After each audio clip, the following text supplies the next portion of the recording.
changes, particularly between 1966 and 68. But even in that 1963 speech that we have glossed over, made it seem so nice and so antiseptic, Dr. King said, people are wondering, when will black people be satisfied? He said, as long as the Negro has to endure the injustices of police brutality, we will not be satisfied. Dr. King said that in the I Have a Dream speech in 1963. He named it. He said that as long as the Negro has to endure the unspeakable horrors, that's what he said, the unspeakable horrors of police brutality. So what should offend you is that we're having to talk about the same thing he talked about in 1963. How are you more offended by the movement than what the movement is responding to for whatever challenges the movement might have? All the movements have challenges. I'm not talking about that. I'm talking about the spirit of what we must do together. So let's do this word.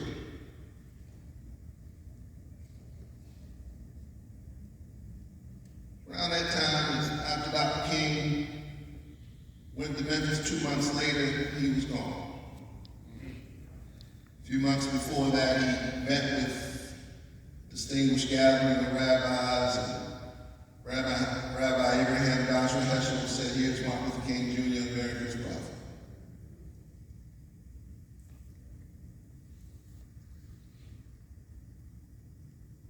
He called him a way, a voice, a vision, a way. He said, "I urge every American Jew to hear his voice, to hearken his vision, and follow his way. Indeed, the whole future of our country depends on whether or not people listen to Dr. King."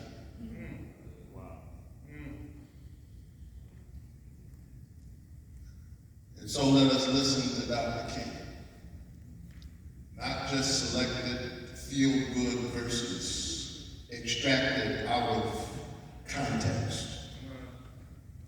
The real Dr. King, who would be shocked because during his ministry and his lifetime, we didn't have all these people locked in prison. This happened after his death. We only had a few 100,000 people in prison. As late as 1979, 1980, but over the last several decades, over most of my lifetime, we have seen this mushrooming of the American carceral state.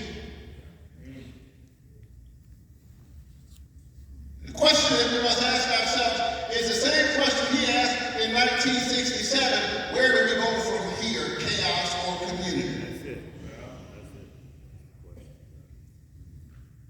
Now, I submit that while we have a lot of problems, the reason why my soul has been set ablaze and my vision has been so focused on this issue is because I happen to think that mass incarceration is Jim Crow's most obvious descendant in America today.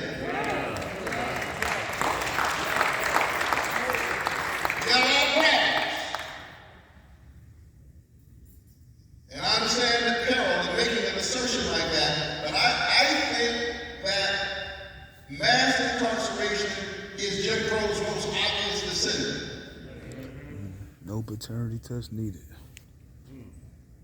And if we can transform that, it would have amazing implications for our whole society and far-reaching transvaluative meaning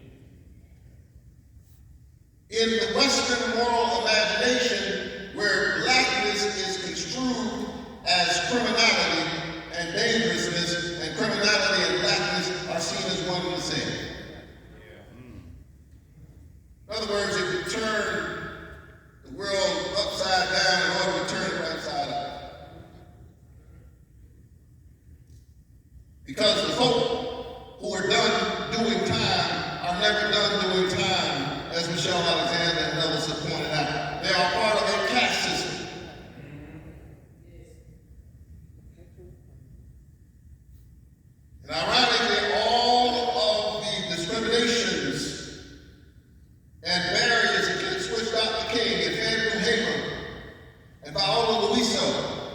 Schwerner and Cheney and Goodman, all of those challenges, and James Reed,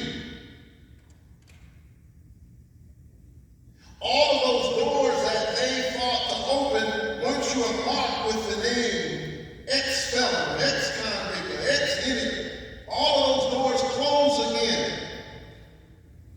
Voting discrimination legal.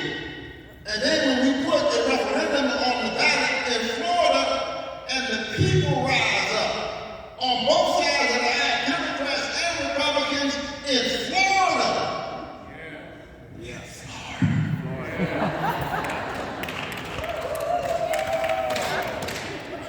We pray for Florida.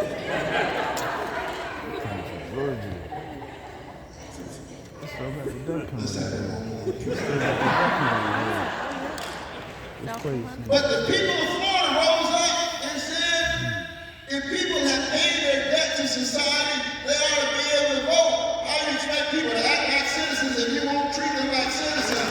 And people rose up and did that referendum. Don't take too long.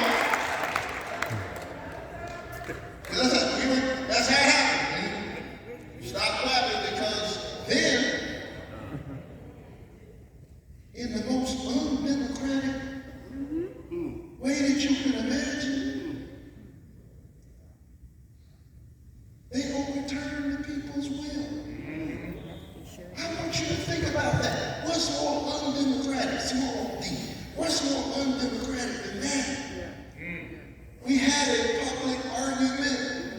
We put something on a public referendum, which is something y'all do often when you want to oppress somebody. And the people actually use the referendum to liberate their fellow citizens and say, we ought to give you a door to re-entry. And then they found a way to undo what the people had done. You think this is just a problem for folks who are in the criminal justice system? This is a democracy problem. Folks, what we got to fight for is our democracy.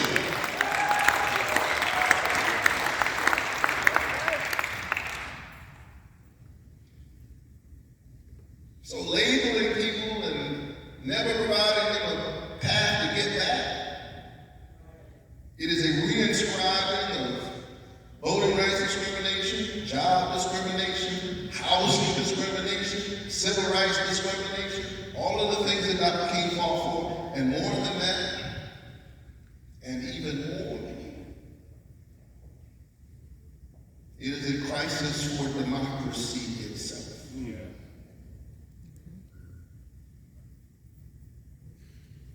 Some people know they're losing the argument. And so they're literally trying to turn democracy on its head by disenfranchising people permanently, by engaging in partisan and racial gerrymandering, and by dark money in our politics. They're trying to turn democracy on its head. So more than we understand more clearly now than we could have in June of 2018, that EMI is not just about a fight for the incarcerated, it's a fight for our democracy.